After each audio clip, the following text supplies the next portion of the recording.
Simulation will never replace real-world racing, and I don't want it to. Full Send Sims provides custom-built, top-notch simulators from whatever your budget is. We want to find the best fit for you. We build rigs for pro drivers where we go and measure their cars, every measurement one-to-one down to the millimeter. You can drive these sims and certify basically to race a car in the real world. Matter of fact, this weekend we have 2 guys that work with FSS that have strictly been sim racing for the last 5 years.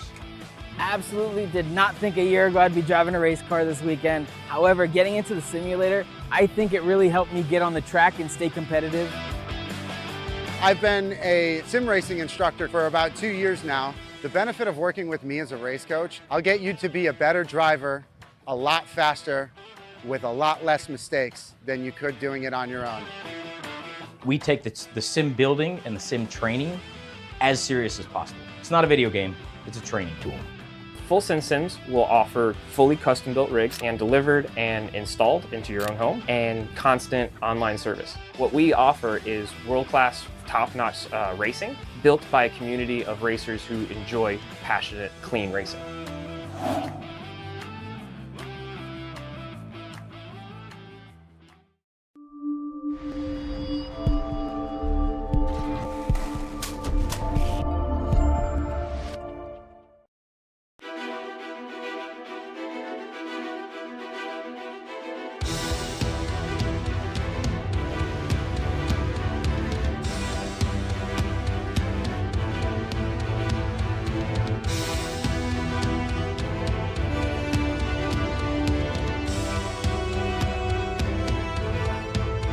The Full Send Sims Esports iRacing Spec MX5 League heads into the second third of the 15-race championship tonight. It does so at a brand new venue for the series. Now, while it may be a new track for the series, it is one of the most legendary of venues globally, and one that has been holding events for well over a century. The track tonight is part oval, part road course, and is one that even without any elevation change has texture and nuance that presents a truly unique challenge. And it is one drivers savor just to be able to say they raced here, to be able to say they received the checkered flags as they crossed the yard of bricks. Hi folks, I'm Greg Kramer, and you got it, as the pictures are telling you, welcome to Indianapolis and the Brickyard. As always, Kyle Heyer joins me on the call, and Kyle, you know, whether it's real world or sim racing, competing at the Brickyard is just evocative. It really is, and they call it the racing capital of the world for a reason. Now, folks across the pond might disagree, but if you're here stateside, this place is important. It's, of course, the home of the Indy 500, but even winning on the road course, even winning here in iRacing is a big deal. This layout is a lot of fun. It's a nice, fun slalom, kind of left and right for about 2.5 miles, and Greg, I really enjoy this layout. It's not necessarily a driver's favorite from a turning left and right perspective. It's just an important place, and it's where we get to race tonight for 2 20-minute races. You know, it really is, but it does provide some interesting stuff. I mean, one, that long run down into turn 1, it's a huge braking and overtaking area and easy to overshoot if you miss it. Lots of runoff, though, so that's the good thing. The other part is you've got to really be patient, I think, when you exit 3 and wait to turn into 4, because if you're bad out of 4, you're slow all the way to 7, aren't you? Yeah, you are, and turn 7's a great passing opportunity, so you don't want to be slow into 7. You might get overtaken there.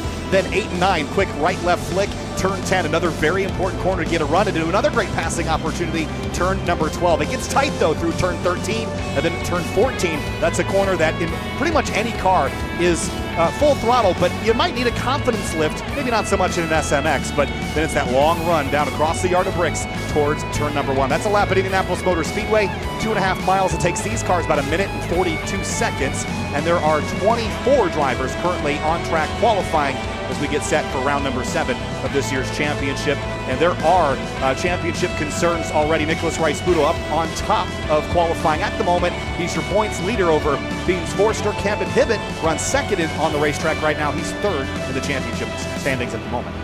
Yeah, having missed the most recent race. Now, you do get some drops, but there's a certain point where you can't afford to be dropping really good finishes. And so Camden here, that 132 out and planning to try and make up some points, get a really good run in at this track. Now, I wanted to ask you a question. I used the term in the tease nuance, and that was, or actually more accurately, texture. And that was a phrase that was sort of coined by Tom O'Gorman. Explain that. Well, so there's a lot of racetracks in North America here that don't have a ton of elevation change necessarily, and they don't go up and down a whole lot, but they certainly have a lot of key details as far as where there's some slight little compressions and ways you can take advantage of the camber of the racetrack that just happen in more subtle ways. And if you have spent enough time on this relatively new laser scan, you'll note that there is some camber in some places and there's a lack of camber in some other very important places. Turn number 4, let's talk about this one, Greg. This corner feels flatter than the Florida Keys. It's just, I mean, you turn in there and there's nothing. So you just grind that left front tire. But the ups and downs are little, and there's a tiny bit of banking in the last couple of corners to help you get rotated through. But again, these are basically flat out in an SMX. Yeah, this is one that has some of that nuance, because as you see, that's turn 12, and as you turn in, it falls down the banking a little bit, so it goes slightly off camber. Then you get compression when you get down to the flat part, so it's easy to push wide in this corner if you don't get the right turn in. The other one that is really key, and it isn't so much here because of these cars being a bit underpowered, but this turn right here, 13, in a really fast car, if you exit more than halfway wide on that turn, you're going to be slow all the way through 14 and down into 1. Here, you can exit right up to the exit, just ramp it and let the cars fly here, and it's really important. But yeah, what I loved about you talking about turn 4, there is no banking there. It is, and as you said, if you don't really get it pointed in well, you're going to torture those fronts, as you put. And then a corner, I always like to find what I call my commitment meter on a track. And on this one, it's turn 10, the exit. When you exit turn 10, if you don't have your outside tires on that exit curb and dancing to get there, you're not going fast enough. And the really good guys here are going to be able to do that. Yeah, let's actually watch, if we can, we'll watch the hands here of Camden Hibbett. Watch him turn in. He's going to get this balance safe. Far left, turn it in, and just carry it right out to the edge of the road, right there to the curbing. How many times have I seen cars get to the edge of that curbing, step over by 3 inches and spin the car out? You're out to the limit there. And here's that turn 12 entry, and you kind of climb up onto the banking, and then again, you turn off of it. Watch this curb on the inside. You can touch it, but you don't want to slam any of those apex curbs here. They throw that car pretty wide. Yeah, and one of the things that you could do in a car on a track that's very flat, that doesn't have banking, that helps you turn in, is if it's a corner, I mean, this one obviously would be way too long, but a corner where there's a fairly short and mildly aggressive apex curb, if you can time your turn in so your front wheels miss it and your rears clip it, that can give you a little bit of rotation. There are a couple here where that does apply, and it's effective. Yeah, here's Beans Forster here at turn 7. This is exactly what we're talking about right here. Just the slightest touch, and that bounced that car once, twice, thrice there through turn 7. So you got to be cautious not to get those. Turn 1 also. This is a trouble spot and a funnel point. This eats cars. This feels like COTA. I mean, the apex is so tight. I mean, and there's no 100 feet of elevation change, no big red here. But man, I've seen a number of crunch moments down in this corner. Oh yeah, and I mean, look at how wide it is. Like COTA turn 1, there's always somebody who just sort of takes the bait and thinks, I can get 6 cars going into turn 1 here, and inevitably they get squeezed, they hit that blue curb, get launched, and either plow into somebody or just spear off and spin, and then they're just fighting from the back. And the other thing, it's so wide with that tight turn in, without the bumps, in a way it almost feels like turn 1 at Sebring, you know what I mean? Yeah. We've got that big wide entry, and then it just bottles up, and if you're not absolutely spot on, you're going to be in trouble. Celine Roland joining us again, and he has found a lot of success as of late. Maybe not the results that he was always hoping for, but the pace is definitely there with this SMX configuration versus the SM config that we ran in previous seasons that he never really seemed to click with.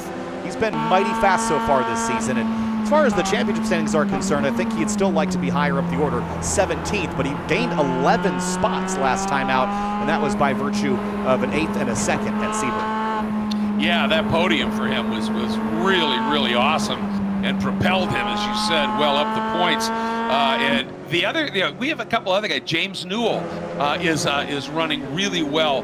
Jason Burke in the purple 52, he has been flying. There he is. I love those white wheels with that. And Skip Brock comes in here, and it's just great to see it. 5th in the championship. Hayden Manis is up into 6th. We've got some new faces, Newell as well, that are up in that top 10 battle. Whoa, Celine there really got it crossed up. And just decided I better bail here. It's a good place to have that happen. Just all that grass to run off. But 24 drivers with just about 2 minutes left here in this qualifying session. Dylan Lee in the number 2 is up into 9th place heading into turn 7.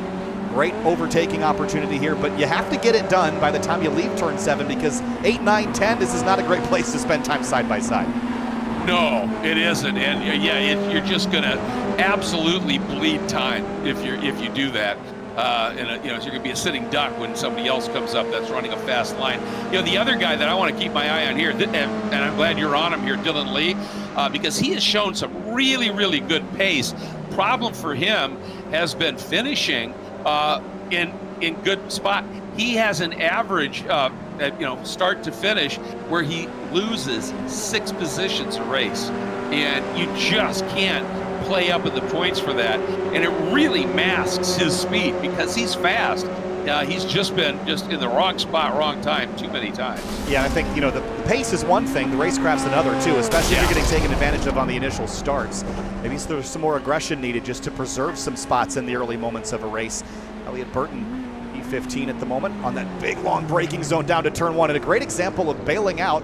There is a little bit of a runoff area that you can do that, and we might see some drivers have to do this, especially if you can't see very well when you're in a pack of traffic. Yeah, that's the perfect thing. You just do that little bail, and then you turn around and come back at it. Having a look here once again at Jason Burke. The other guy I wanted to talk about a little bit is Beans Forster. Beans sitting 6th right now. He's 2nd in the points, only 4 adrift of Nicholas Rice-Budo, one of our former champs. And Beans, he's got to be a little frustrated too, because in the races he just goes to the front and he's right there, but he never really, except with one exception, gets a great qualifying run in. And he said it before. He said, I don't know. He said, I just don't qualify well, but he races well. And if he can start qualifying up in that top 4, the guy's got massive potential to just go for the championship. Yeah, looking pretty calm, cool, and collected. Peak BPM 118, just qualifying the car, though. So we've seen him up in the 150s and 160s come race time. So it's always been fun to keep an eye on that. And Camden Hibbett giving us the heart cam as well. He was up in the 120s a moment ago. He is 115 just getting prepped. So there's those pre-race butterflies. There's Camden giving us a wave. So he's ready to go, and he'll start on the outside of the front row. We'll get the rest of the starting lineup here shortly. There's a look at Roger Penske's house, Greg. Boy, the first time I went to Indianapolis Motor Speedway was back in 2020, and I was blown away by just how nice the pavement was. I mean, there was everything. A quarter-inch gap between the asphalt and the curbing, and everything had the perfect layer of paint. And everything between the Armco is just absolutely top-notch, second to none here in North America. It is just a gorgeous facility. And it is big. Oh, it holds 300,000 people, grandstands and infield. I mean, it is really impressive. And it's great to be here. And, of course, we got to say thanks to Full Send Sims, Kurt Schmidt, and everything that Full Send Sims does. Practice makes podium. You saw that video at the beginning. This is a tool to make you a better racer in whatever shape and form you're going to go racing. Just announced last week, Sabelt is on board now as one of our sponsors, and we're so happy about that. We also, of course, have Farah. They had a big season opener last weekend.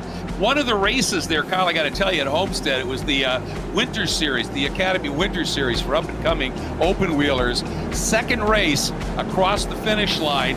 Top 5 drivers covered by 58 1/1000ths of a second, 5 abreast, and the top 2 1/1000th of a second. So Farah knows how to put on some really great racing. And then, of course, our stalwarts, and they are just legion. 3P Logistics, their track services are just absolutely phenomenal, and we're so lucky to have them.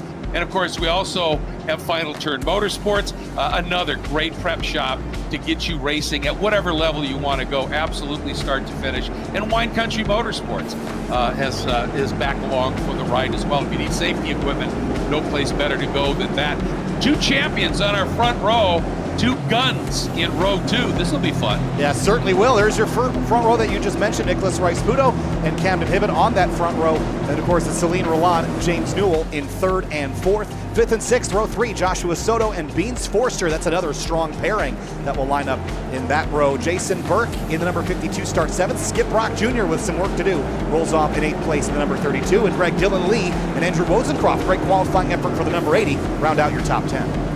And take a look at 11th. This is the 20 of Deacon Greenfield and Michael Brock, the number 421, starting in 12th. In the 13th spot, the 136, Gareth Nyland. In 14th, the 65 of Hayden Manis. Starting 15th, the number 6 of Elliot Burton. Starting 16th, the 606 of Miles Brown. Starting 7th, the 147 of Ian Anderson. Starting 18th, the 89 of Jim Friedhofer. Starting 19th, the 101 of Josh Clatterbuck. And starting 20th, Seth Bowman in his familiar 042. The last couple of rows here, Andrew Guada in the number 61, and Kerry Anderson starts 22nd in the number 78. Daniel Higgins rolls off in 23rd place, and Arif Aziz, don't see Arif on the racetrack, maybe starting from the pits, maybe not starting at all. We'll find out here very, very shortly. The 24-car field rolls in to turn number 12. Great passing opportunity. The next time we see this will be at race speed. I'll bet you hope that we keep everybody in the right direction, but we might be missing a couple by the time we get here next lap. Right, and I'll tell you, there was a big note in the driver briefing that once that pace car makes that move, the pole sitter cannot start accelerating noticeably in any way, shape, or form until the green flies out. And looks like Nicholas doing a pretty decent job there. The pack staying right with him. All right, here we come up onto the main straight at Indianapolis, running backwards for the 500, but great fun for the SMX class. We're green. First of 2 gets underway. Nicholas Rice-Budo gets maybe a quick nose ahead, and then, of course, doesn't take long. We're 5 abreast right there. Wozie in that number 80 in the middle of a big scrum. Oh, that makes me nervous. You can't get 5. They're going to try 6 wide down into turn 1. That math does not work. How is this going to funnel down? I don't know, but I think Josh Soto is just, well, had maybe gone to the lead. No, Who was that? That's No. Soto. He's last now. Wow, yep, he had a great start, and I think while Camden and Nick were kind of, is that Nick? That's Clatterbuck. No, that's Chas Clatterbuck. While Camden and Nick were kind of paying attention to each other, Josh just went down the inside, but then it all went wrong, and then that was a big hit for Clatterbuck. Yeah, we'll go back and look at that in a little while. They clamber over the curbs in the chicane, 5 and 6, but already single filed out now with Rice-Budo, Hibbett, and Newell, your top 3. Look at Dillon Lee up to 4th. Yeah, he started, what, 9th, I think, didn't he? Yeah. That was, he took advantage of that opportunity and made it pay beautifully. Soto. Car's a little bit farther back, Soto now trying to, he's got a lot of work to do. This is tough. He's 3rd in the points coming in here, and unfortunately for him, he dropped the spot. He was 2nd going into Sebring, and this is not the way you want to start. Celine Roland is out as well. Yeah, I think he might have been involved with Joshua Soto. So Soto's got a lot of work left to do. Into turn 12 here for the first time. He's back up to 15th already. Big shot of the curbing there. But yeah, big dramatic moment. Turn 1, we knew it was coming, but here we go again. Let's try it again, this time with a little less drama, hopefully. Yeah, and all of that has allowed Rice-Budo and Hibbett here. You can see open up almost a 2nd lead back to James Newell. And, you know, this track, it's interesting. I mean, I would think these cars down this long straight, maybe down into 7, there is going to be a little bit of a pull. It's not going to be like we've seen at some other tracks. But that run out of essentially 13 is just flat chat all the way to 1. They've got to be pulling the draft there. I think there's at least a couple tenths worth there. Yeah. As you said, I don't think it's anything like Daytona or Sebring, but it is enough to matter. Out of turn 4, these front 2 starting to put a gap on James Newell. And let's take this moment and go back and see if we can kind of pick apart what happened at turn 1. And there's going to be a lot going on here. So watch Soto, front row, and he got tagged. He got turned by Burke. Yep, and then I think Roland was a little further up the road. Oh, he got up on top of Burke. Oh, that. So again, I didn't realize it was quite that big. Watch. Yeah. Skip Brock gets a piece of it there. And, oh, man. That went over. Was it Ian Anderson, maybe? There was a couple of cars here that got, wow, that's a big climb. Yeah, that sure was. Oh, wow. That was Clatterbuck. That was Clatterbuck. That makes sense now. He looked like he had it done. Oh, he got it way wide. Whoop. And then, whoa. Oh, boy. Yeah, he was doing the right thing, wasn't he? And then that other car just sort of drifted back into his path. Yeah, Dylan Lee, we mentioned he gained a bunch of spots. Gareth Nyland is on pit lane. Oh, no. He was up towards the front, I believe, as well. So, wow. Okay, a lot to try to keep up with. But Hibbett is all over the back of Nicholas Rice-Budo for the race lead, but not making a move here. I think there's a little bit of co-opetition. We'll pull that word out again here happening at the front. Hey, and I got to tell you, I used that when I was announcing at FARA, and one of the other guys that was in the booth with us looked over and mouthed Waltrip. Yep, you got it. And I said, well, that's the original source. Yep. But he understood it right away. You know, the other guy that I'm concerned about here is Skip Brock, because obviously there was that little bit of contact. If it didn't hurt anything on the car, it cost him some places now down in ninth. But if that car is solid, we've seen him climb through the field, pretty solidly. You can see a little bit of a ding on the back there. But he comes in here, again, really well placed, 5th in the championship points. And now he's under attack in the 606 of Miles Brown. Yeah, held on to that spot, drove into the corner really late on the brakes. The damage on the rear I don't think is a huge deal. There is a crinkle on the nose that might cause him a bit more strife. Jim Friedhofer, 18th to 11th. He carved his way through that mess, gained 7 spots in the process. Boy, that's a really good run for him. And yeah, just evading the trouble, doing a nice job. Then right behind him now is Soto, and then Jason Burke, who has showed some real speed, but he had a little tap in that mess. Did he just grazed the wall there? Might have scraped it a little bit. It's easy to do because you're kind of focusing. Your eyes are already forward looking at the apex, and sometimes you can sort of lose track of the side of your car. I've done that a number of times in right-hand drive prototypes here, where you're just focusing on everything and you're not really paying attention out the windshield, or out the left side door, I should say. But these two, they're trying to break away from James Newell, but they haven't really done it. They're about a second clear, but Newell's keeping them in the draft. Yeah, it's been a second for the last couple of laps. He's doing a really nice job. And I also, I got to quote you as well at FARA, especially with the Pro Spec Miata series that was racing there. I was talking about the draft bridge. Oh, yeah, there you go. And it absolutely applied. And look at this little scrap. Again, Soto, Miles Brown with Burke trying to get in there and mess things up a little bit. Miles running really wide. Oh, tight squeeze here. To keep him, and whoo. I'm impressed. That's essentially side by side from the exit of 4 to the exit of 6. Doesn't matter if you're in a GT3 car or an MX-5. That run side by side through the chicane is always a tense moment. Yeah, absolutely. Bad news for Skip Brock fan. Well, hold that thought while these guys run side by side for a moment. Skip Brock, I believe, had an engine let go on him.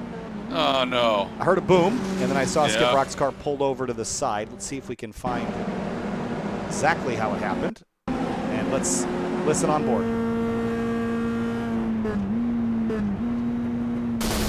That'll do it. Oh, man. That is a sound that is just gut-wrenching whenever you hear it. And Newell, still at that 1 second mark. Look at these guys behind. This is a great scrap, as Forster now has latched on to Dylan Lee. And that heart rate now up to 137, 138. He's in a battle. Peak heart rate so far for the night. I'm sure we'll see it higher than this. 140 now. But again, playing a team player moment here. He's not going out to pass Dylan Lee, just trying to catch James Newell. They're 1.2 behind Newell, so they need to work a little bit closer before they make any more progress. I have just lost my graphics and my camera controls, so bear with me. All right. Odd. Well, and this is one of those moments where Beans has to make a decision. Does he think Dylan is quick enough for them to be able to draft and work together with Dylan out front, or does Beans think, I think I'm a little quicker. If I get to the front, then I can have Dylan push me around, haul him along, but maybe get to that out of Newell just a smidge quicker here. We'll see what he opts to do. And behind them, Elliott Burton just turned a lap that was about a half second faster than Lee and Beans. So he is flying right now at a 143.3, coming after that duo in front right there in that multicolored car. Just really sharp graphics on that car. The gloss black all fading back through some colors and then into a chrome silver. Nicely appointed it is. A little bit of lap traffic coming up here. I was not really anticipating this tonight. No, not this soon, that's for sure. If at all. There's enough places here, and this is a relatively point-and-shoot track for most of its length. Makes traffic not the largest concern of all the places that we have. Certainly not as big of a deal as it would be next week at Willow Springs, which is almost the polar opposite. It's very flowy there. But if you catch them in the wrong spot, really 7 through 10, that could make you have a bad day. Oh, that could park you, absolutely. And it'll be interesting here to see how they play this one. This is, potential golden opportunity for Newell, but it depends on whether he gets caught out in the traffic as well. Yeah, typically the lap cars seem to be a little bit nicer to second on back. It's really the leader that they'll fight with just to try to, stay on that lead lap. Bigger deal in races with full course yellows where you can get cycled back around to the front. We won't have that to worry about. But typically the driver that meets the most resistance is the race leader. This is impressive. Looking at Hibbett, look at that heart rate. He is driving through the windshield of Rice Pudo. Oh, Rice Pudo missed the apex. Opportunity here, not enough. He did a nice job to save it. But I'll tell you what, though, that hurts your tires. You can hear that him. You can hear him, I think. Lapper off the road right ahead of them in the grass. That's nerve-wracking. Think he did that on purpose? I don't think so, but he's staying out there on purpose. Well, if I were him, that would be my story. Just getting out of your way. That's right. I think that's Clatterbuck, isn't it? It is. So, again, staying nice and wide here as Dylan Lee, Beans, working their way through. Oh! Newell almost, he had to drive around. Yeah, it cost Clatterbuck. Yeah, it did. That margin up just that fast to a 1.5 seconds, Kyle. It just all comes down to the critical placement of where you have the car, where you make the pass. This wasn't really up to him. He had the car on his left, and he just left room, not knowing if Clatterbuck was going to stick the nose in there. Whether he would have or not, moot point. Yeah. The time's already gone. Oh, and look at this. Dylan and Beans were not able to get through on Clatterbuck here.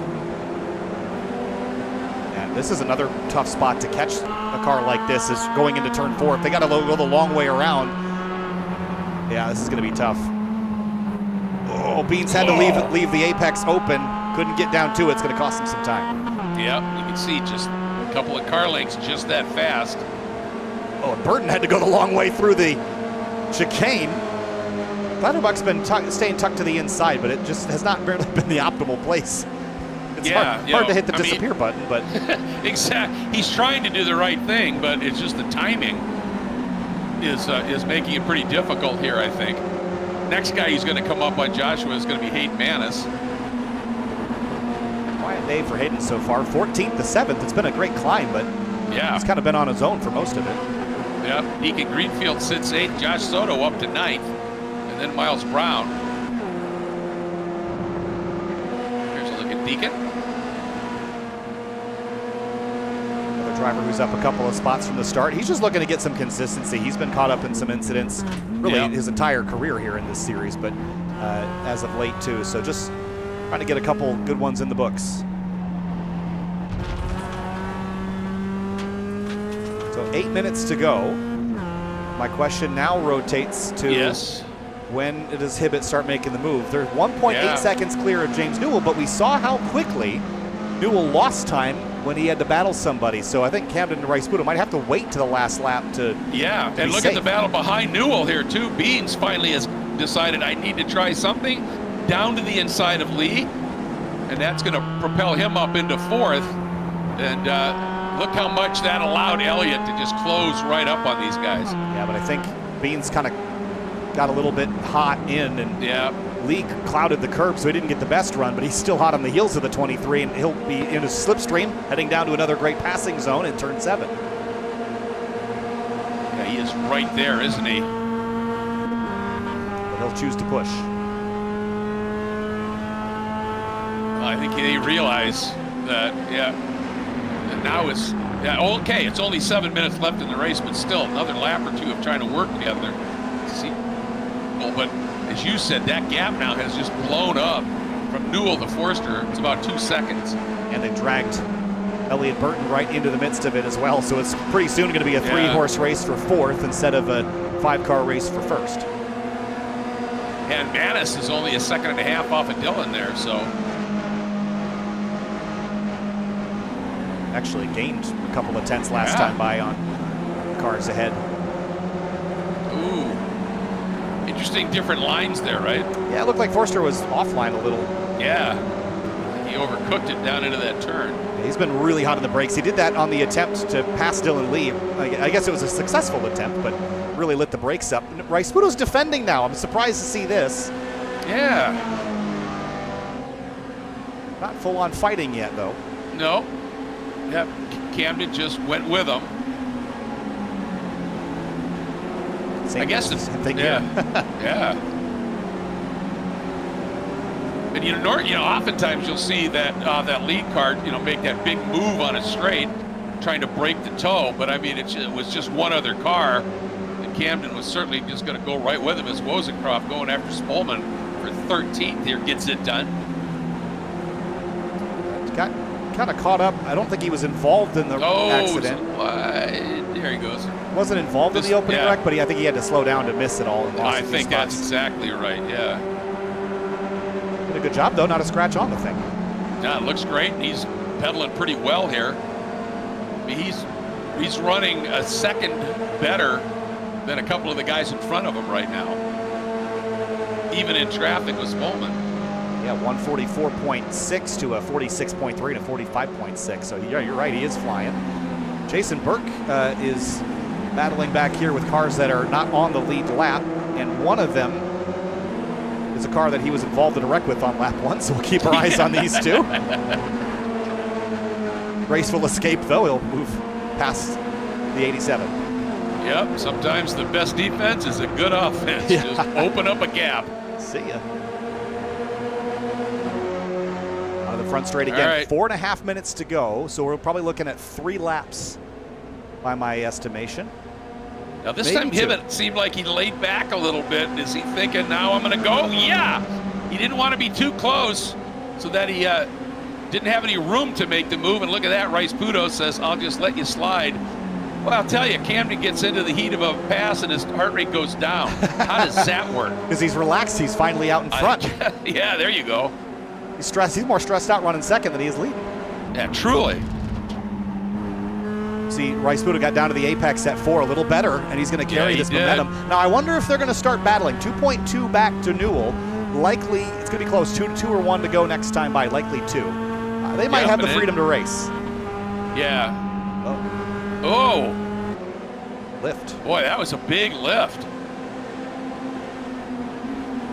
Plotting and planning. Yeah. I think, yeah, there's that battle now. 3-way battle for essentially the 4th spot. However, they are almost 4 seconds adrift at Newell right now. So it's going to take something big to happen to the top 3 for this battle to be for a spot on the podium anywhere. Still fun though. Great racing. A great battle back here. This one's probably the most volatile of them all. Yeah, I would agree. Although not for a podium spot. 3 minutes to go, coming back to the stripe. It's going to be 2 laps next time by.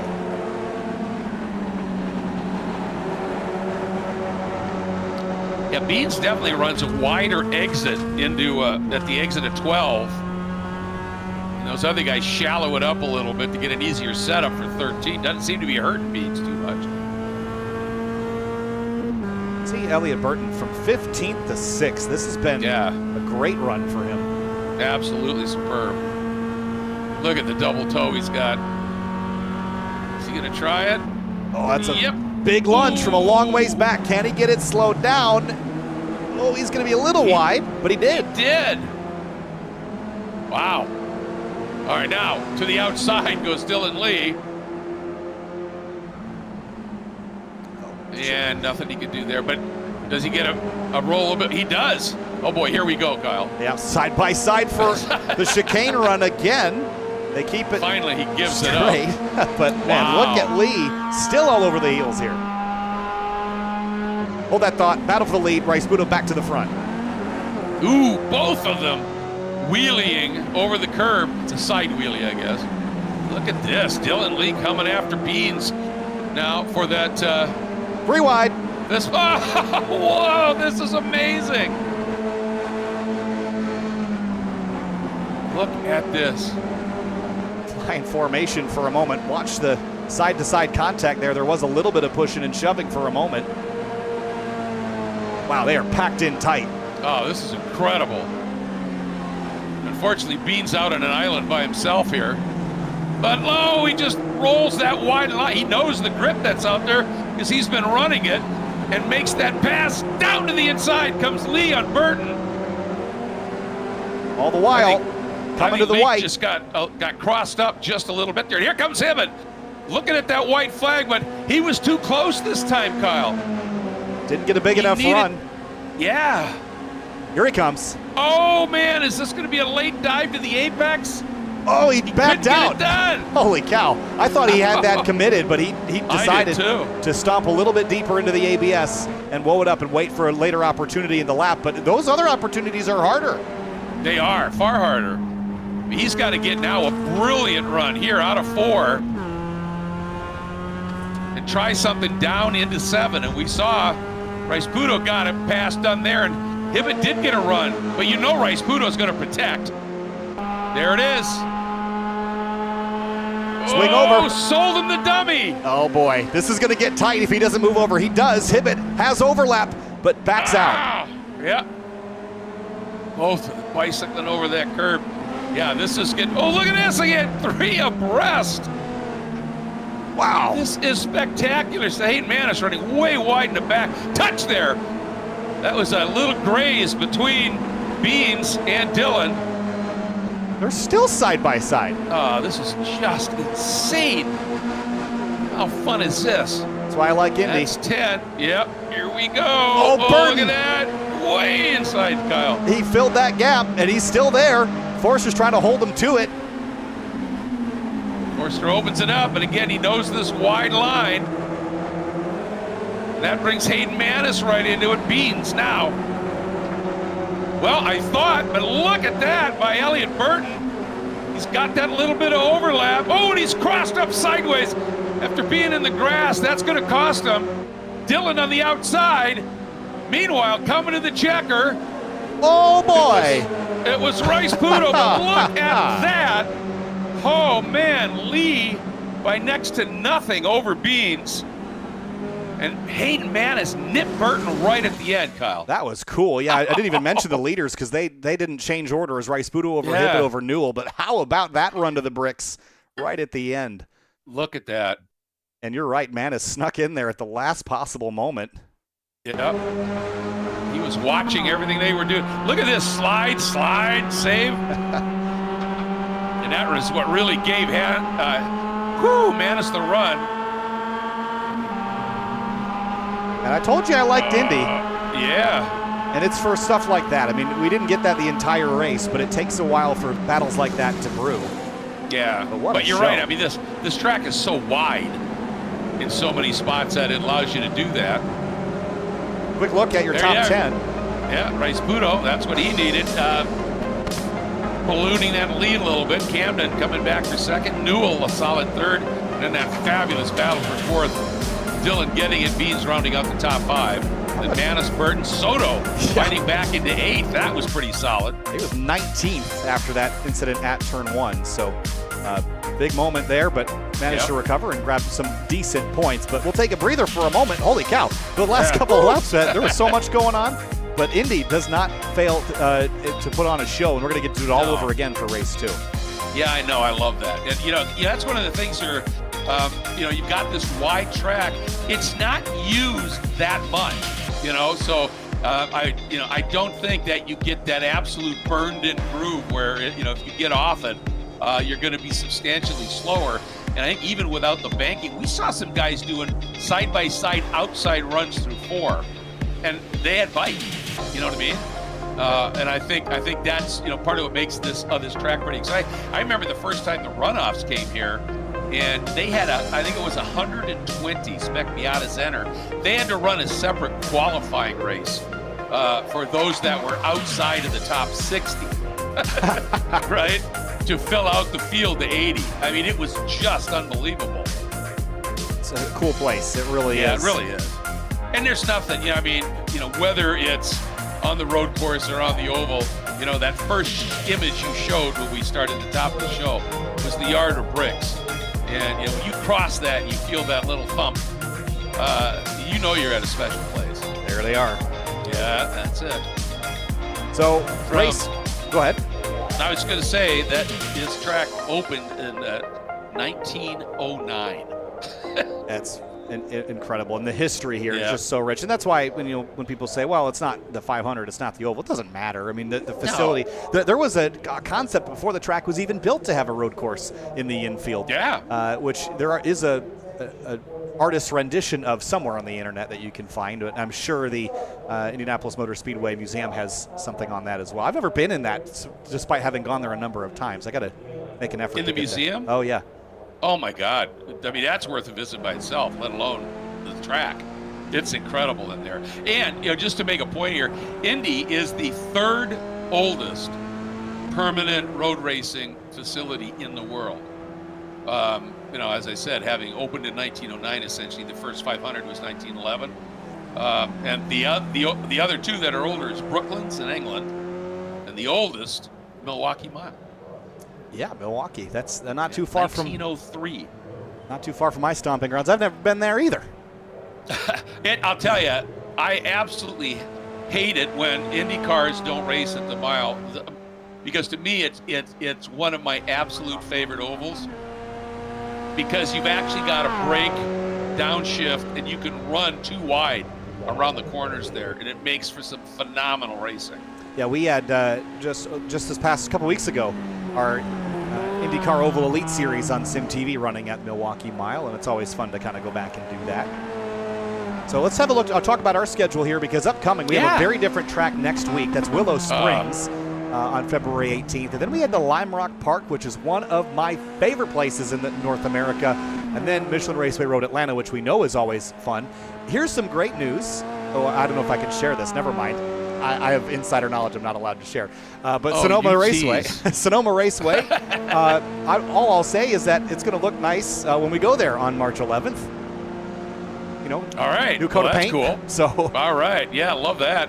And that's one of my favorite places. One, it's such a technical, challenging roller coaster, and it's a tire-chewing, nasty place on tires. And I like that because you got to learn tire management, and it makes it fun. And a guy who's sixth that's taking care of his tires can come through late and get that going. The other thing I want to mention real quick is, remember, every other Thursday at 7 p.m. Eastern Time, Full Send Sims has their Racecraft Academy, where if you feel, you know what, I want to get out, I want to get a little extra training, I want to learn a little bit better racecraft, if you're struggling a little bit, all members, it's open to all members. And then every other Thursday at the same time, there's a group practice. So it's, you can bring a coach, or you can, have somebody help, work with you, but you can get out and just get some practice that's going on. And remember, a little different format this year. We have two 15-race seasons, and we will have a combined major award ceremony on the 18th of November. That's a Tuesday at 7 p.m. live on YouTube. There's a look at the pagoda. There's been a number of those buildings. I've had the privilege of being up on, I think it was the 9th floor, is as high as I've ever gotten, which is where SRO ran some of the broadcast stuff out of a couple of years ago. They've since moved back down to the ground at a parking pad outside, but it was cool to get up there, and you could see a lot. It is a very tall structure relative to the surrounding area, so it's cool. Yeah, and if you've talked about how Roger Penske. Oh, we lost you there, Greg. Well, even the pagoda is absolutely mint. You can eat off the floors. It's just a classic Roger Penske operation. As is their whole entire rest of the facility. As we get gridded up to go for our second race, I think we got 12 laps out of the last one. That's what we should expect out of this as well. And the pace lap went pretty quick. Starting lineup is on the left-hand side of your screen. Yeah, it did, actually. And Rice-Puto and Hibbett, once again, will start on the front row. What did Hibbett learn last time, Greg? You can't wait to turn 12 to get the job done. Absolutely not. I mean, and, he had that great run a couple laps before where he laid back just a little bit and wasn't right on Rice-Puto's bumper as he came out. Hey, you got to get your sustenance, right? I suppose. Very He's quickly just mawing before it the down. start. I'm trying to figure out what he's eating. I didn't get a chance to see it. Pot pie, maybe? I don't know, but. All right, Yeah, headphones on. It's go time. He needed a straw, baby. Yeah, needs it in smoothie form like an astronaut. Exactly. But yeah, I think what he learned was, you cannot be right on whoever's in front of his bumper onto that long front straight. You got to give yourself about 5 feet so that when you catch that toe, you can actually roll some additional speed. Because when he tried it, was there on that final lap, he was glued to Rice-Puto, and there was nothing he could do with it. Well, he's all smiles as he gets set to try to do it all over again, giving us the wave. I love it. I love it. Hey, and just a nice note here. Skip Brock was fastest in that practice, so I think he's fired up. We'll see what he can do here. Starting way, way back, obviously, but we'll see. Should be fun. Well, starting from base camp, and he's got a lot of work to get to the top of Everest. Exactly. But we'll see how he manages from P23 on the starting grid. Also notice the change in the weather. It's cloudy out now. Yeah, it sure has. And it's dropped the track temperature a little ways. 66 in the air, 71 on the racetrack. So it's cooled off a bit, and that should add some grip and add some motivation, I think, for drivers to find a little extra speed. Yeah, people from Florida would say that ambient air temp is a little chilly. People from where you are in Chicago would say it's gorgeous. Yeah, or maybe even hot at this point. Exactly. Yeah, this time of year for sure. Yeah, we're look at all the gravel over there in turn 4. That's a mess. Ooh. Yeah.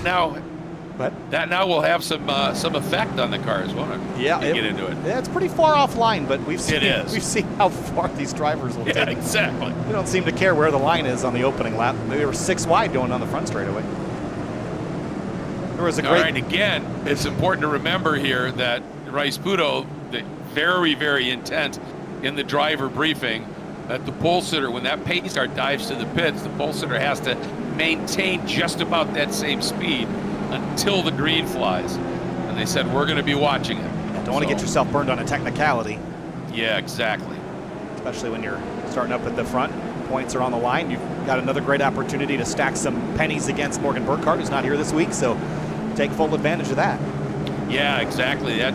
He showed up, ran last week after having missed a couple, and made up 8 spots in the points in one event. So he, when he does it, it's like, football when they talk about chunk plays, big chunk plays.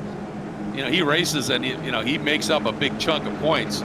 So anytime you can pad your margin here is a good thing. Nice tidy group.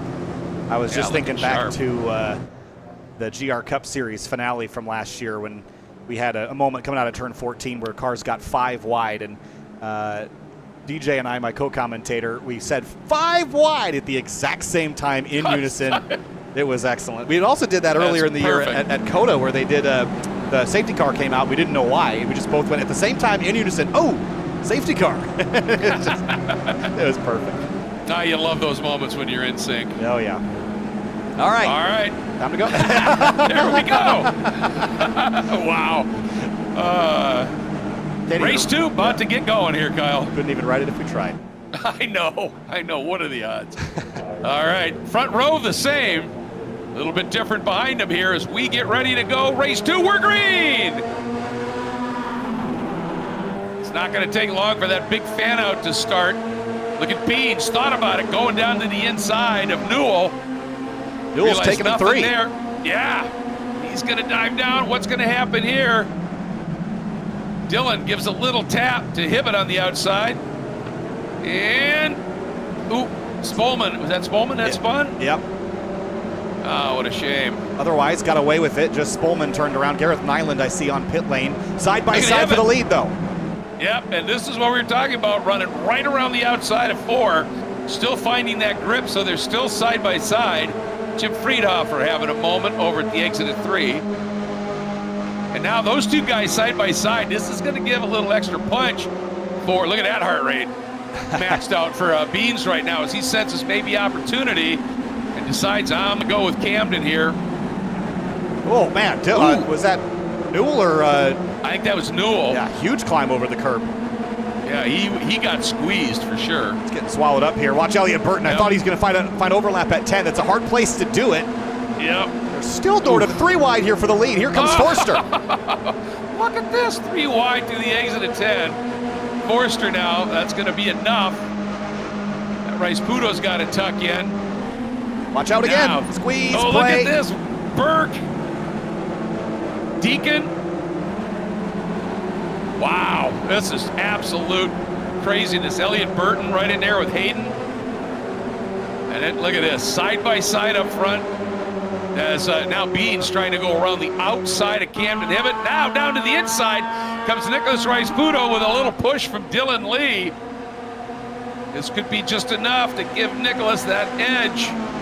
Oh, man. This is a bit different than that first one, isn't it? Yeah, a little sheepish look out the window for Forster. Didn't love the look of that. 3 wide for second now. Big climb over the curb for Lee. And Elliott Burton watching from 5th, just trying to figure out where to go. Yeah, he squares up that exit a little bit. And that opened the door because of how he squared it up for Newell to pop up right inside. He's caught up on his Wheaties, Newell is, so he's got to get back up. And exactly. Tight. Oh, Burton just rubbing his way by there. Fantastic stuff. That might give Newell an opportunity with that little bit of a side-by-side run for those guys. See if he's going to make a pop heading here into 7. Nope. But here comes Hibbett. Yeah, Newell does, but it was Jason Burke went right with him. Oh, what a bound over the curb for Deacon. That was huge. I don't know. I mean, yeah. I can't even tell if that was intentional or not. If it was, look at the gain here. Bam. Wow, he just really tried to square that and dive to the apex. And he caught that apex and it sent him skyward here. Josh Soto right behind him. You know Josh is hungry, considering he's well placed in the points coming in. And Hibbett and Rice Puto door to door again up front. Forster setting up the exit pretty nicely, though. The build a run on the front straightaway. Does Hibbett going to look left or right? Celine Roland got turned around. We'll find that in a moment. But battle is on for the lead again. So where does where does Beans go here? I think he realizes Hibbett had a little bit more momentum coming out of that turn. Is he going to have enough to clear him, and is Nicholas just going to tuck in? Yes. Boy, that 2-car push really got him by Rice Puto cleanly, quickly, didn't it? It did. 3 wide behind him. There's Skip Brock Jr. from the tail of the field up to 11th, looking for 10th. What a run by Skip. Getting by maybe Hayden. Nope, they're still side by side. That's Deacon right in front.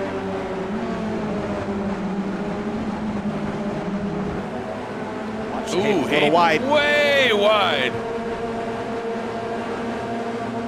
Pull all that gravel back on the racetrack right in the center of the chicane.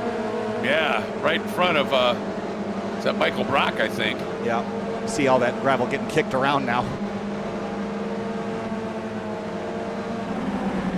And Newell and Burke side by side for 6th. Look at this.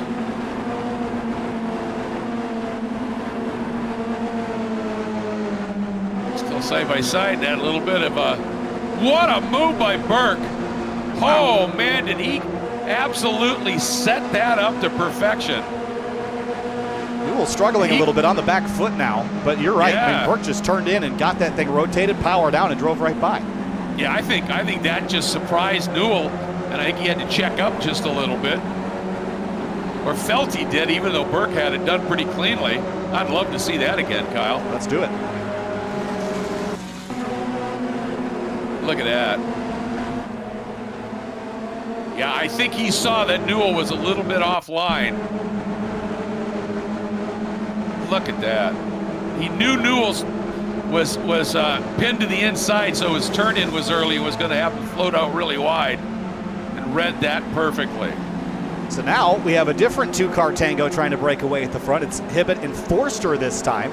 Rice Puto's 3rd. And you've made an interesting point about the 2-car draft and how powerful it seems to be. It makes me think back to you know, the 2010s era NASCAR drafting, when 2 cars were a lot more powerful than 3 or 4, and it was because of the coordination that those 2 cars could have with each other. It just got messy beyond that, and we're seeing 2 cars really be a strength, and that 3rd car just gets left behind. Yeah, absolutely it does. And I wonder too, you know, because, you know, obviously we never raced the Miatas here, but everybody has talked about with the SMX configuration, the Spec MX-5, with that lesser weight and the like, that the draft is just a bit punchier. You know what I mean? Yeah, it definitely is. It comes into effect much later on the straightaway than a more powerful car that we're up to speed a lot faster, but it does matter. I mean, we're seeing speeds nearing 130 miles an hour, which is significantly quicker than these cars can run on their own, at least in this trim here in iRacing. Yeah, they're really getting aggressive on those turn 12 curbs. They are, and Skip Brock past Greenfield here for 9th. Yeah, he is on the move. Greenfield trying to come back on him, but Brock has position as they come through that long, never-ending 14. You know, one of the things about 14 here, if you're in a really fast car, you're right up by the wall at the exit as you're just trying to save every bit of momentum. And here, these guys can just arc a little bit easier, don't have to get so close to the wall. But boy, I'll tell you, Dylan Lee and Elliott Burton now are in hound mode on Nicholas Rice-Puto. Yeah, just trying to keep him honest here. There's about 3 car lengths between the tail of Rice-Puto and from the nose of Rice-Puto up to Forster, so he's a little bit stuck between these 2 groups of cars at the moment. And Forster and Hibbett, they weren't actually quicker last time. Well, actually, Hibbett was, Forster wasn't. Rice-Puto was smack dab in the middle. So that should tell you that they should be together in one group, but this just doesn't seem to be playing out like that. No, and I think, you know, as you were talking, that you know, as long as these guys run line astern and just, you know, utilize the draft and the little bump push, it's going to be really tough for Rice-Puto to get him. The minute they decide to go side by side, Rice-Puto's going to be on him like white on rice. There's no question about that.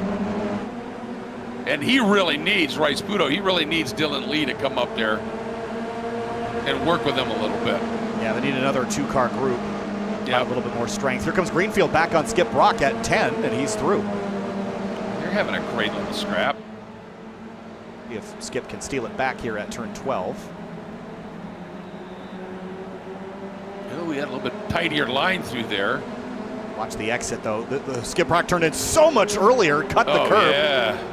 And it's going to give him a big boost here down the straightaway. Whoop, and Greenfield, I don't know if he missed a gear or what. Yeah. Okay, yeah, game on here. Crazy. Look at this now. Here we go. Newell on Burke, who's tied up right behind Burton here. Newell inside of Burke. Oh, they played nice. That was really, really nice. For now. For now, they played nice. For now, yes. Hibbett getting shuffled out. Wow, what happened there? Sure, I'll have to go back and look. That's out of the ordinary, I'd say. He just overcooked it. Oh, he did. Or was there contact that led him to overcook it? Maybe he just got a... Beans backed off, it looked like. Not sure if they started decelerating after or before that, but that's a good point. Beans out front. And Rice-Puto wants it, dives to the inside in 7. Now watch for Bean to square up. Yep, Rice-Puto just hammered that curb. Beans sensed it. Rice-Puto staying with him, trying for that overlap. Finally, Beans clears him. Dylan a little wide and turn in. Yep, and Camden saw the door open. He didn't choose to jam the nose down it. He's got plenty of time. We're halfway through this race. 10 minutes to go is enough time to get back to the front, but you got to be pretty purposeful about when you make those passes, and that was not the right opportunity. Yeah. Camden, you know, you win a championship, and you know, SM, which is what, you know, everybody has up to date. Look at Newell again, and Jason Burke just door to door everywhere here. Jason finally has to give. But one thing we saw a couple years ago when Camden got that championship was just how much his racecraft improved. Recognizing when is the time to go and when not. Beans defending here. Needs some help, and it looks like Dylan Lee. Whoa! Dylan decided nope. Changed directions on him. He sure did. Beans going really late on the brakes, gets it done. I love these flat sections here. I think it just challenges you. It makes the car so much more I agree. line sensitive, makes mistakes easier to make. Well, you saw right there that as soon as Raisputo had Dylan alongside and he had to open the angle up, open the wheel up, it just made him run a much longer line, and it cost him 2 spots, just like that. That was all because of where his car was at that point. And these are such long corners, too, that if you make a mistake on the turn in it, it's going to cost you for a long time in the turn and then on the next consequential straightaway. Look at this, Yeah, Burton and Newell, door to door. Still. Oh, man. Newell trying to round him up at the exit at 10. Look who's joined the party. Uh-huh. Gosh, Soto. Mr. Soto. Oh, and he's going to get a double pull here. Oh, I'm sorry. For a second there, I thought that was onto the front straight, but that's 12. Still, though, these guys are staying side by each. Oh, did he pick up the throttle earlier than Elliott did, though? Lost him there for a moment. There he is back. Just in time to draft them down the straightaway. They're losing time. They're 1.4 behind the front 4 cars. And we're now hitting about 5 laps to go. So if they want a chance to win this race, they're going to have to work together. But something tells me their cooperation is going to go out the window. These guys, though, I've already decided to race each other. Look at this. From way, way back comes Dylan. Beans fights him around the outside, pins Dylan to the inside. Nicholas Raisputo wants to go 3 wide, giving it a go, and Hibbett's going to try and fill that gap, and Nicholas still trying to go 3 wide. Hibbett trying to pick up a spot. They're going to have to get singled out here again. Yep. Wow, what a good fight that was. That's incredible. You can't tell me you don't like the Indy Road Course. I mean, look at the battling it has put on. Look at here comes Forster. And here comes Hibbett, or Raisputo. I think Forster's in too deep. Oh, just a tad, but he got it wound up. He did.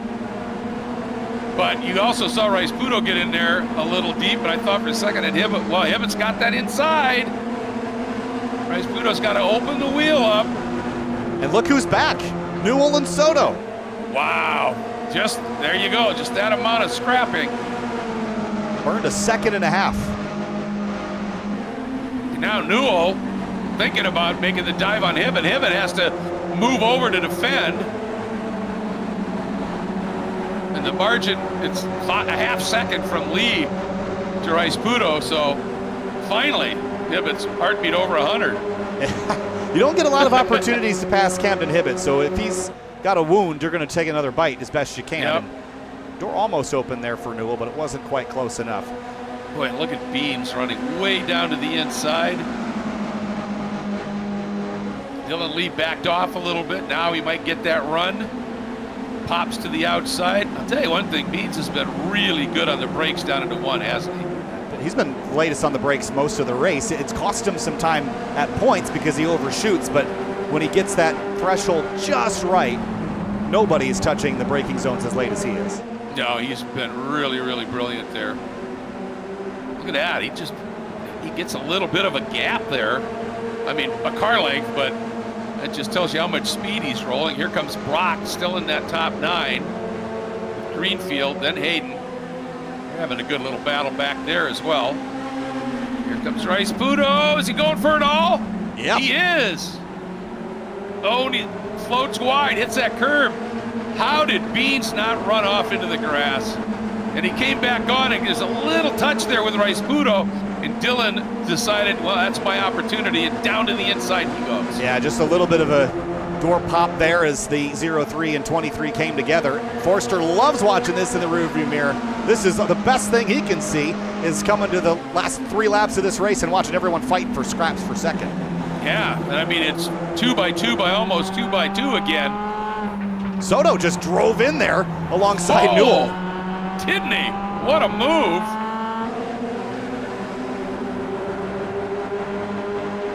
Soto with Elliott Burton right behind him. He could get a nice run here on Newell potentially.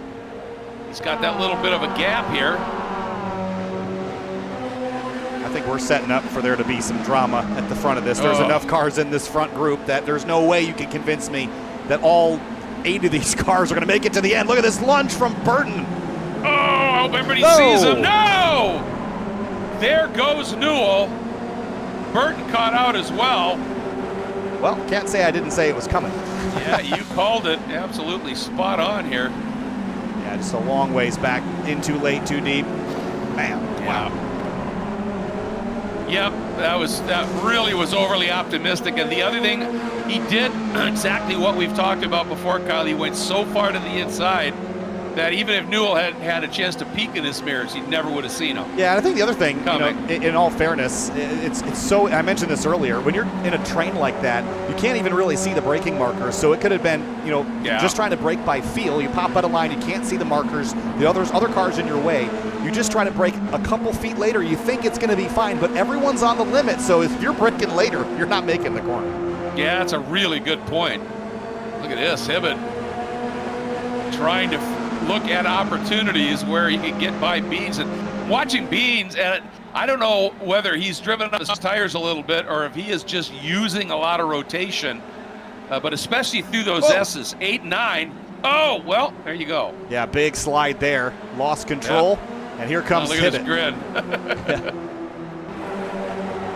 Well, now it gets curious, doesn't it? That was Rice Pudo going with Beans. And Lee with Hibbett, 2 by 2. Here we go. Noah's Ark. Yeah, exactly. Looks like Rice Pudo had just a little bit more mojo when he got up there and gave him the nudge. Watch the crowding there. Oh, are they going? I thought we might have 4 abreast diving in. Lee's trying to keep the nose in there. Nicely done around the outside, though. Wow. That was pretty confident. But now he's floats wide, and that's exactly what happened to Rice Pudo. When he couldn't get over to that far right side, he ends up just tracking a really long lane around there. Although he was able to flow a little bit more speed. Actually got overlap there at Beans. They touch. And Hibbett all the way to the grass. That's fine. iRacing doesn't penalize you for going wide there. You can use all the road you want. 3 wide for the lead here into 7 with 2 laps to go. Unbelievable. Hibbett's coming alongside. He breaks. Rice Pudo a little bit wide of the apex. That allows Hibbett to get up alongside. But now Hibbett trapped on the outside in that spot, and that's going to let Rice Pudo slide through. But it was Beans. You can see Beans sawing on the wheel there. I think he's really rooted those tires, and he's just ice racing out there right now. Yeah, that big slip he had last time around into 12 did him no favors. Now Hibbett got the laser eyes focused on the tailpipes of the 03. Ooh, and all of this coming to the white flag. And last time he waited too long, too late. Yep. He won't make that mistake again. Nope. And he's got Beans, who's potentially got an opportunity to give him a big shove and get him through. Rice Pudo going to drop way down to the. I love this. This is, you know, basically if you're going to do it, you're going to do it around the outside. And Beans, the one to make the move, open the wheel up, try and make something happen here. Now Hibbett pops back into the center, and we saw Hibbett do an outside move here previously. Rice Pudo covered that nicely, Kyle. He did a great job there. Didn't leave Hibbett overlap either, because if you can keep overlap into 2, sometimes you can re-clear. But here comes Hibbett. Spooked him up the inside of 4. Where'd that come from?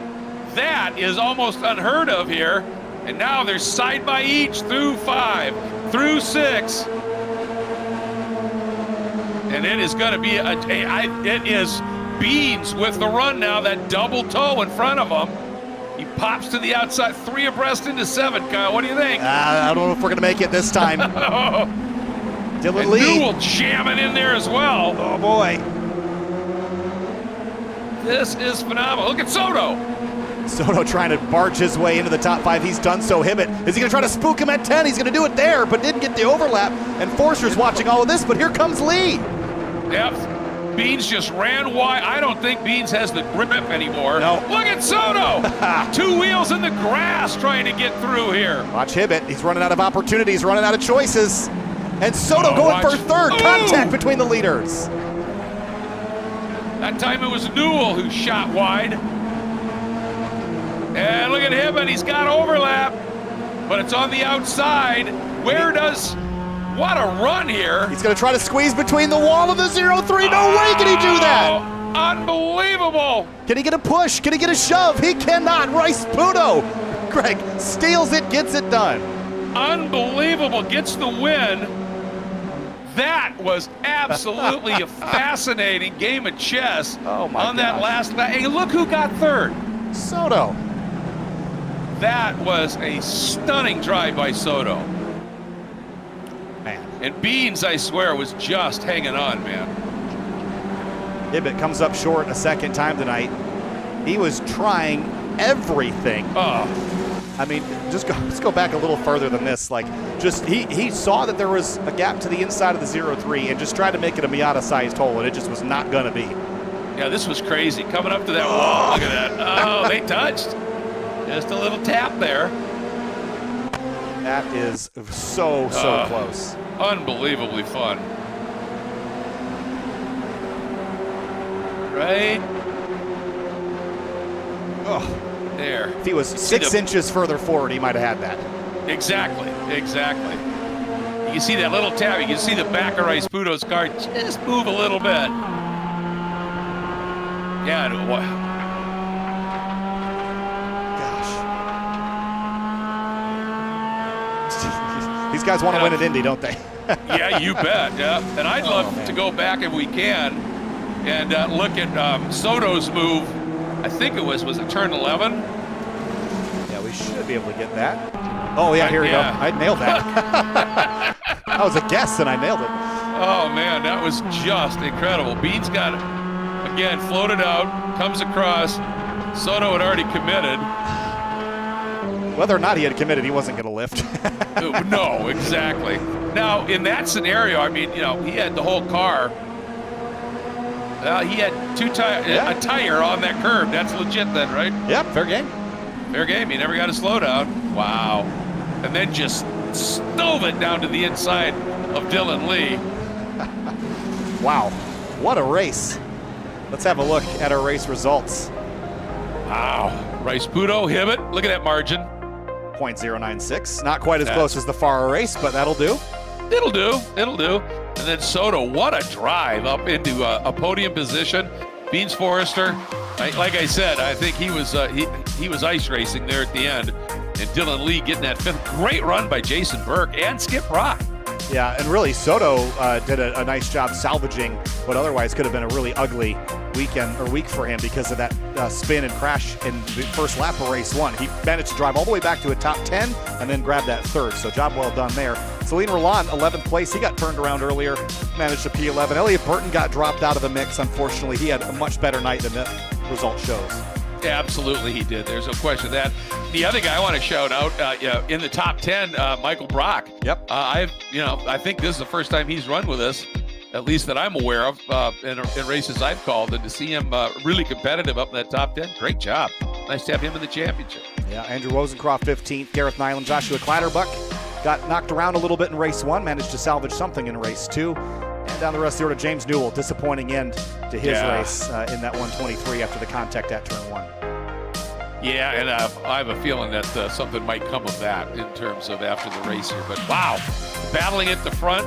And but we started that last lap essentially with it was a 6-car train going for the lead. It was a good one. One of the drivers, actually, yeah. One of the drivers involved in it, Camden Hibbett, comes up just a bit short both times tonight, Camden. That second race, though, man, 6 more inches up alongside Nicholas. You might have been able to squeeze in that hole. Take us through that last lap battle. That was fun stuff. Yeah, it's Spec Miata race. Well, I guess it's the Spec MX5 racing now, but it was aggressive for sure. I don't know. I'm curious to talk to Nick and see what his thoughts are about it. The parking in the final corner, like I get parking, but seemed a little aggressive. But we'll see, and we'll see what the stewards have to say. I mean, I'm not gonna protest it. It's SMX racing. Nick is a good friend of mine, so yeah, not thrilled, but it's the way it goes sometimes. And yeah, it was still a fun race though, for sure. I mean, we had I don't even know how many cars were in the lead pack, honestly, at the end there. I was too focused on what was going on ahead of me, but yeah, definitely some fun racing here tonight, and Andy didn't disappoint, that's for sure. No, it didn't. I'll tell you, yeah, the answer was 7 at one point in that lead pack.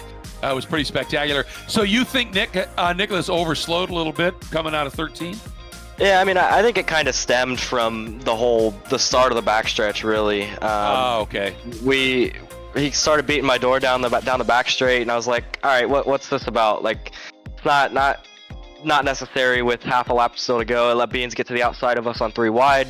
And then props to him for getting it stopped into the start of the S's. I have no idea how he got the car slowed down. But then from there, it just kind of unfolded from there. And yeah, we got to the final sector and just pretty much waited till I ran into his back bumper for him to go. So, you know, and I'm sure I'm going to look back at this in an hour or so and say, yeah, it's aggressive racing, but what I'm saying right now probably isn't going to apply in an hour, but 5 minutes after getting out of the car, it's definitely the peppers are high still. So sure. We'll look at it, we'll talk to Nick, and we'll move on. It's part of racing, part of getting better. So whether it was Nick making a mistake, me making a mistake, or just racing deal, we'll learn from it and move on, and looking forward to next week. Yeah, as are we, and I got to tell you, we were laughing a little bit because at one point your heart rate was up at like 80, 99 or whatever, and then you were side by side through I think it was 4 and 5, and your heart rate dropped, and we were going, now how does that happen? But thanks for giving us that that little thing to be able to look at and see how it works, and always a pleasure calling you racing, bud. I appreciate it. We've had some fun moments between this and running the I'm running in real life. I wear it too, so it's fun to see the correlation there as well. Definitely a little bit higher in real life than it is on the sim, but it is fun to see, and I appreciate you guys calling it. I watch back almost every week, and being able to relive the broadcast is a really cool moment. And for the drivers, or at least for me, it helps teach things that we made mistakes on, and helps learn as well. So I appreciate what you guys do, and we'll talk to you guys next week, hopefully. Yeah, thanks, man. We appreciate what you do, that's for sure. Thanks, see you guys. Let's chat now with Beans Forster, who came home in 4th place in this one, 5th in race 1. We'll chat with you quickly here, Beans, but boy, fun race tonight. You were right in the thick of it there until the very end in race number 2. Take us through it. Yeah, that was wild. I didn't realize we were going to go 3 wide for that many times, and there's going to be that much passing throughout the second race. So that kind of took me as a shock. And then race 1, got some bumper damage from the cluster in the start, and I just had to manage my time from there. So I'm pretty happy with what I did. I think I could have done a little better in race 2, but it's always next week. Hey, Beans, I got to ask you, it looked like probably for those last 3 or 4 laps that the tires had really gone away on you. You seemed to be really sliding a lot. You used it to good effect a few times, but a couple of times it looked like you just couldn't get the power down. Yeah, they started to lose grip in the front because I would back my braking zone up just a hair compared to everybody else to try and save my fronts. And that's kind of how we started going 3 wide a little bit more times than I wanted to. Yeah. And so once we got to the end there, I had to just push it harder in the braking zone. So yeah, that's about what happened. Well, always entertaining to watch, my friend, and just a great scrap and a great fight. Love watching you drive, buddy. Yeah, it was awesome, guys. Thanks. Can't wait to watch the show. Thanks, Beans.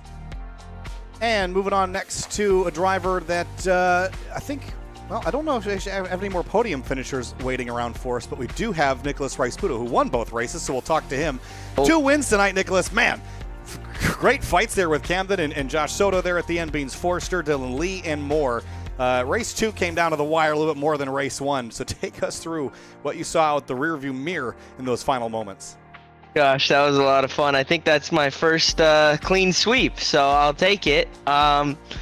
You have to be leading out of the last corner there to win the race, so everyone was desperate to try and get in front, and I just parked it on the apex as hard as I could, and Camden, good enough, hit me in the back, but I still was able to make it stick.